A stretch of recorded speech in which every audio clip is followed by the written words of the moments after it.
এই পৃথিৱীত মানুহ অকলে আহে আৰু অকলে মৃত্যুবৰণ কৰে, লগত একো লৈ নাহে আৰু একো লৈও নাযায় মৰাৰ সময়ত। কিন্তু এই পৃথিৱীত জীয়াই থাকিবলৈ হ'লে আপোনাক ঘৰ লাগে, পৰিয়াল লাগে, সংসাৰ লাগে, এখন আপোনাৰ আপোন ঘৰ লাগে, তেতিয়াহে আপুনি জীয়াই থাকিব পাৰিব।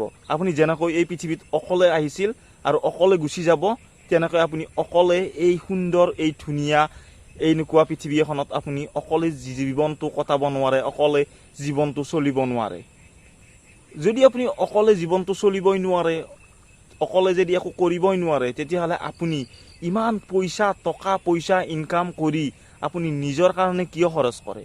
আপুনি দুখীয়াক দান দিয়ক, ঠেলাৱালাক দিয়ক, ৰিক্সাৱালাক দিয়ক, যিয়ে নেকি এসাঁজ খাই এসাঁজ খাব নাপায়, তেওঁলোকক দান দিয়ক। এই পৃথিৱীত সকলোৱে অকলে আহিছে, কিন্তু তাৰ মাজতে ধনী দুখীয়া মানুহৰ মাজত ভাগ ভাগ হৈ গৈছে।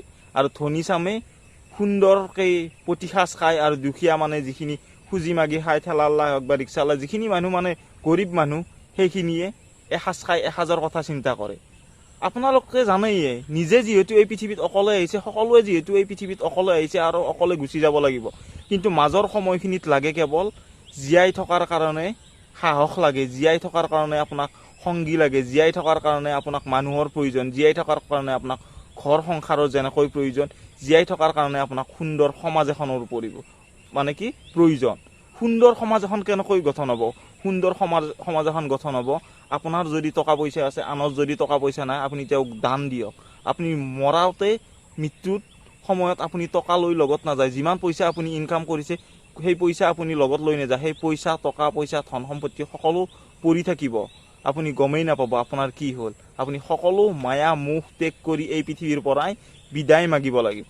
সেইকাৰণে কৈছোঁ, আপুনি জীৱনত এই পৃথিৱীত অকলে আহিছে আৰু মৃত্যুৰ সময়তো অকলে গুচি যাব লাগিব।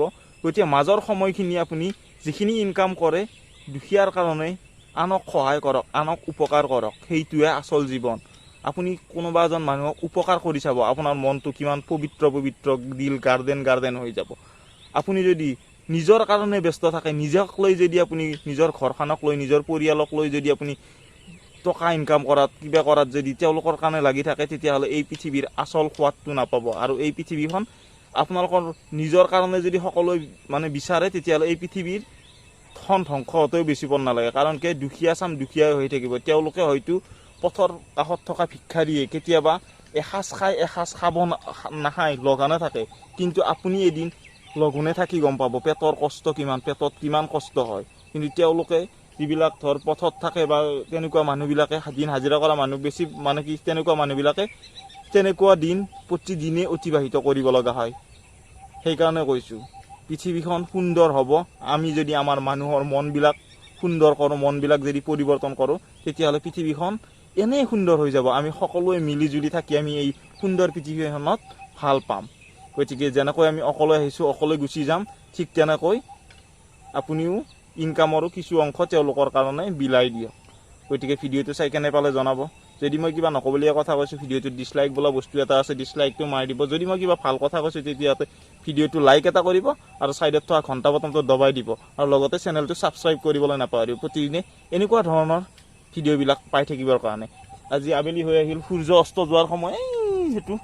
গতিকে ভিডিঅ'টো ইমানতে শেষ কৰোঁ। আকৌ এটা এনেকুৱা ধৰণৰ ভিডিঅ' লৈ অহাৰ প্ৰতিশ্ৰুতিৰে আজিলৈ বাই বাই, ধন্যবাদ।